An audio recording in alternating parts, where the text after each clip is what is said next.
Sir हमें ये बताइए कि रमज़ानुल मुबारक में अवाम को फैसिलिटेट करने के लिए सस्ती और मेयारी अशिया की फराहमी के लिए कितने सहूलत बाज़ार कायम किए गए हैं, कौन कौन से इनिशिएटिव लिए गए?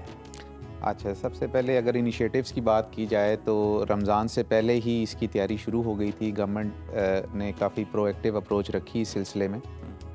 सबसे पहले तो एक बचत फेस्ट का एहतमाम किया गया यहाँ जिलानी पार्क में, बहुत बड़ा, जिसमें तकरीबन 3 दिन का फेस्टिवल था। उसमें कुछ 3 लाख से ज़्यादा लोगों का फुटफॉल था।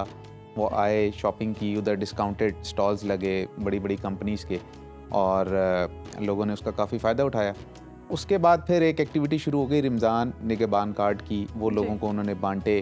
और अभी तकरीबन हमें जितने अभी तक मिले थे हमने वो तमाम बांट दिए। उससे भी लोगों को एक रिलीफ मिला। कैश था उसमें 10,000 का पर फैमिली, और उसमें उन्होंने चीज़ें ली। ये तो था रमज़ान से पहले। और अभी सही। अब जब रमज़ान शुरू हुआ तो गवर्नमेंट ने इस्टेब्लिश किए आपके रमज़ान बाज़ार ऑल अक्रॉस दी पंजाब।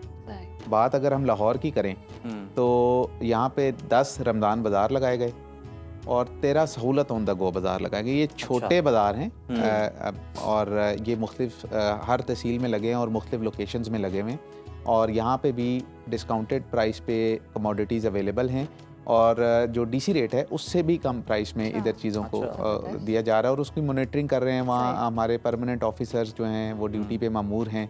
हम भी डेली विज़िट करते हैं। अभी आने से पहले भी मैं एक बाज़ार का विज़िट करके आ रहा हूँ, और हम फीडबैक भी ले रहे हैं, कंट्रोल रूम्स भी बनाए हुए हैं। तो इस तरह करके हम कोशिश कर रहे हैं कि आवाम को ज़्यादा से ज़्यादा सहूलत फराहम करें और चीज़ें सस्ते रेट पे दें। साहब, ये तो बहुत ज़बरदस्त बात है कि इस रमज़ान ख़ास तौर पर यह इहतमाम किया जा रहा है। लाहौर में अगर हम देखें तो रमज़ान दस्तरख्वान से के हवाले से क्या इक़दाम किए जा रहे हैं? हाँ, ये भी एक मैडम का इनिशिएटिव है जिसमें ऑल अक्रॉस पंजाब जो हैं दस्तरखानों का एहतमाम किया गया है। इसमें मॉडल ये है कि जितने भी फिलैंथ्रोपिस्ट हैं उनके साथ मिलकर गवर्नमेंट ने अरेंज किए हैं और उनको फैसिलिटेट कर रही है मुख्तलिफ दस्तरखान के सिलसिले में। वहाँ पे उनको सफाई का इंतज़ाम है, लाइटिंग का, और जो मैनेजमेंट है, सिक्योरिटी है, वो सारा। तो लाहौर में इस वक्त हमने 23 के करीब दस्तरखान हमारे लगे हुए और मुख्तलिफ लोकेशंस पे, बल्कि कल हम एक अफ्तारी पे भी वहीं गए थे और काफ़ी लोग बड़े खुश भी थे। मेन्यू भी अच्छा है उनका और क्वालिटी भी अच्छी है, वो भी हम इंश्योर कर रहे हैं। अच्छा सर, दो चीज़ें हैं। एक तो जो आप बता रहे हैं कि रमज़ान बाज़ार जो हैं वो कायम किए गए हैं। जो चीज़ हम देखते हैं कि मार्केट में, ओपन मार्केट में बहुत महंगी होती है, वो चीज़ें वहाँ पे दस्तयाब नहीं होती। लोगों का ये गिला है, लोग ये शिकायत करते हैं, और फिर क्वालिटी को लेकर लोगों का बहुत ज़्यादा कंसर्न होता है। एक तो इस पर कमेंट कर दें, इसको बता दें कि आप उनकी अवेलेबिलिटी को कैसे इंश्योर कर रहे हैं। और साथ ही रमज़ान में हम देखते हैं होर्डिंग, ज़ख़ीरा अंदोज़ी जो है वो बहुत ज़्यादा बढ़ जाती है। एक आम चीज़ की कीमत भी जो है वो बहुत ज़्यादा आसमान पे पहुंची होती है। उसके लिए क्या इक़दाम किए गए हैं? और इसके लिए तो ऑब्वियसली तैयारी पहले से होगी। हाँ, इसमें जो पहला पार्ट है जिसमें आप अवेलेबिलिटी का पॉइंट आपने रेज किया है, वो ये है कि उसमें जो एसेंशियल आइटम्स हैं उसकी सप्लाई चेन मैनेजमेंट गवर्नमेंट खुद देख रही है, डिपार्टमेंट वो इंश्योर कर रहे हैं। मसलन अब जैसे शुगर है जी या आटा है, वो गवर्नमेंट ने डायरेक्ट लेज़ोन इस्टेब्लिश किया हुआ है जो सप्लायर्स हैं, और वो वहाँ पे स्टॉल्स पे इंश्योर कर रहे हैं वहाँ पे काउंटर्स पे अवेलेबल हो, और ट्रक आते हैं, उनका बाकायदा हिसाब होता है और वो सेल हो रहे हैं। अब जैसे आटा है, उसका मार्केट का रेट है 10 किलो का 905 रुपये जो नोटिफाइड है। अब वहाँ पे हम 850 का दे रहे हैं। तो इट्स अ ह्यूज डिफरेंस। और उसकी अवेलेबिलिटी को इंश्योर करने के लिए हम बाकायदा, उसका रिपोर्टिंग चैनल है हमारा, हम खुद भी विजिट्स कर रहे हैं, और अभी तक हमें अल्लाह का शुक्र है शॉर्टेज नहीं आ रही और सप्लाई काफ़ी स्टेबल है। और एक तो ये एक हमारा ज़ख़ीरा अंदोज़ी के हवाले से ये था कि जो स्पेशल ब्रांच है या जो डिपार्टमेंट्स हैं जो नज़र रखते हैं इन चीज़ों पे, उन्होंने बाकायदा रिपोर्ट्स जनरेट कर रहे हैं, वो नज़र रखे हुए हैं।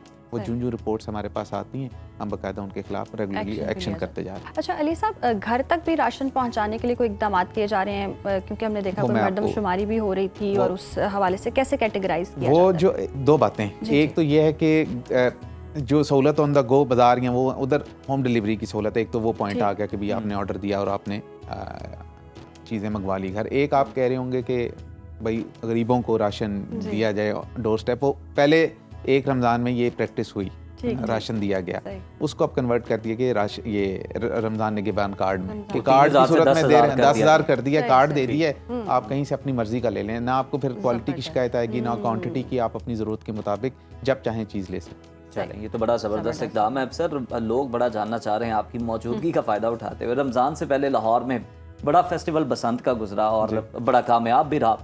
रमज़ान के बाद कोई फिर से बसंत होने का इम्कान है मार्च के अंदर मौजूद? क्योंकि लोगों का ये बड़ा सवाल है, इस पर भी कमेंट आपका चाहें। मार्च में इस साल तो नहीं, अच्छा, बट एक ये हम करेंगे कि हम कोशिश करेंगे कि अगली बसंत जो है ना वो इससे बेहतर हो। अच्छा। और उसकी तैयारी और जो बाकी उसके जो एसोसिएटेड, क्योंकि इसके पीछे बहुत तैयारी होती है, बहुत चीज़ें हैं जो हम मैनेज करते हैं। मतलब लोगों के लिए तो 3 दिन का फेस्टिवल है, बट हमारे पीछे काफ़ी महीनों की मेहनत होती है। वो हम काफ़ी अर्सा पहले से स्टार्ट करेंगे, वो अनाउंस हम कर देंगे ताकि लोग जो हैं उस हिसाब से अपने आप को प्रिपेयर भी करें और सप्लाई चीज़ों की वो भी इस काम में भी आपने महंगाई रोकनी है। इसीलिए टाइमली हम अनाउंस कर देंगे ना, तो सप्लाई आ जाएगी आपके पास एनफ, तो वो इंशाल्लाह प्रॉब्लम नहीं है। अली साहब, सुनने में आ रहा है रमज़ान में भी कोई फेस्टिवल हो रहा है, ऐसा भी कुछ जा रहा है? उसे कहते हैं हम रमज़ान गाला, ईद गाला के हवाले से जो हमारे रमज़ान बाज़ार हैं वो कुछ कन्वर्ट हो जाएंगे। वो कुछ ज़िलों में ये होगा, लाहौर में भी होगा। अच्छा, शहर लाहौर की अगर हम बात कर लें तो डेवलपमेंट प्रोग्राम के तहत कितनी स्कीमों पर इस वक्त काम चल रहा है और कितनी अभी तक जो है वो कंप्लीशन हो चुकी है काम? देखें, अगर वैसे आप देखें तो वैसे तो बहुत सारे प्रोजेक्ट हैं। आपका बड़े project Nawaz Sharif cancer hospital है जी, ठीक है, उसका अभी जो आउटडोर एक ब्लॉक है वो ऑलमोस्ट कंप्लीट होने वाला है जी। मेरे ख्याल में अगले 1-2 महीनों में उसका इनॉग्रेशन हो जाएगा। फिर एक नवाज शरीफ जो है ये अपना जिना हॉस्पिटल 2 कार्डियोलॉजी का उधर, वो भी ऑलमोस्ट कंप्लीट है, उसकी भी इनॉग्रेशन होने वाली है। फिर एक मेडिकल सिटी बनने जा रहा है जहाँ पे तकरीबन ऐसी जो फैसिलिटीज़ जो पाकिस्तान में कहीं भी अवेलेबल नहीं है, वो डिजीज़ेज़ उनका ट्रीटमेंट होगा, ठीक है। उसके बाद आपके वाटर ट्रीटमेंट के काफ़ी मेगा प्रोजेक्ट्स वो चल रहे हैं, ये तो चल रहे हैं। फिर रीमॉडलिंग हो रही है। आपका लाहौर का जो हेरिटेज एरिया है, आपका फोर्ट है, वहाँ पे नीला गुम्बद है, उनकी अपलिफ्ट चल रही है, वो भी बड़ा अच्छा है। दाता दरबार का बहुत बड़ा प्रोजेक्ट है। मतलब चीज़ें तो बहुत सारी चल रही हैं। बट अगर लाहौर डेवलपमेंट के हवाले से आप एक स्पेसिफिक स्कीम करें तो वो है लाहौर डेवलपमेंट प्रोग्राम, ठीक है। वो LDP हमारा चल रहा है, उसका फेज़ 1 कंप्लीट हो गया ऑलमोस्ट 99%। उसमें जो मिसिंग कंपोनेंट्स हैं उसको हम टेकअप कर रहे हैं जी। और फेज़ 2 इस वक्त इन प्रोग्रेस है। और इसमें तकरीबन आप ये देखें कि 1500 किलोमीटर्स की स्ट्रीट्स लाहौर में वो बनाई जा रही हैं। उनको टफ टाइल कर रहे हैं, उनको PCC कर रहे हैं, पेवर कर रहे हैं, और ये तकरीबन 14,000 प्लस स्ट्रीट्स हैं। और फिर सीवर का सिस्टम 700 किलोमीटर प्लस वो ऐड होने जा रहा है हमारा। फिर 500 kilometre plus water supply add हो रहा है। तो ये एक मेजर एडिशन है जो लाहौर में उन इलाकों में हो रहा है जो कि थोड़े डिप्राइव्ड हैं, जो कि हमारी नज़र नहीं पड़ती, क्योंकि हमें तो गुलबर्ग नज़र आएगा या मेन एरिया नज़र आते हैं ना, बट आउटस्कर्ट्स हैं, उधर काफ़ी ज़रूरत थी इन चीज़ों की। तो गवर्नमेंट ने इस चीज़ को भी देखा है और वो भी काम चल रहा है। अच्छा अली साहब, एक और सवाल मेरे जहन में आया। हम अमूमन रमज़ान में देखते हैं जो लोग ये राशन ले रहे होते हैं वो इस तरह करते हैं कि राशन ले लिया, अब महंगे दामों फ़रोख्त भी शुरू कर देते हैं। ये कैसे यकीनी बनाया जाएगा कि ये मुस्तहिक लोगों को ही जा रहा है? उसके लिए एक बैकग्राउंड चेक है। ये जितने भी कार्ड मिल रहे हैं ना, ये एक सर्वे के तहत मिल रहे हैं। उसका एक सर्वे हुआ है और उसमें उन्होंने PMT स्कोर एक फिक्स रखा है कि भाई ये पॉवर्टी लाइन है, इससे नीचे नीचे बंदे को मिलेगा। और वो बड़ा एक्सटेंसिव सर्वे था जो कि कई महीने लगे इस काम पे। और उस पर उन्होंने उनका रिकॉर्ड चेक किया, रेवेन्यू रिकॉर्ड चेक किया, उनकी मलकियत, उनका इनकम, उनके हाउस होल्ड की तादाद, वो सारा करके तब जाके ये फिल्टर लग के ये लोग हुए हैं। ऐसे रैंडम नहीं है कि किसी को भी मिल जाए। अच्छा सर, ये बताइएगा कि आपका अमला कितना मुतहर्रिक है और कितना हम देखते हैं कि वो मार्केट का विजिट करता है? क्योंकि हम देखते हैं लोग शिकायत करते हैं कि फल जो हैं, ख़ास तौर पर फल और सब्जियां हो गई, ये बड़ी महंगे दामों लोग मुंह मांगे दामों जो हैं वो फ़रोख्त कर रहे होते हैं। कोई चेक एंड बैलेंस नहीं होता, रोकने वाला नहीं होता। और रमज़ान आने से पहले ही हम ये सुन रहे होते हैं, फल फरोश भी ये कह रहे होते हैं कि जनाब वो तो स्टोर में चला गया, रमज़ान पे निकाला जाएगा। क्या इक़दाम किए जा रहे हैं और इस लाइज़म को कैसे तोड़ रहे हैं?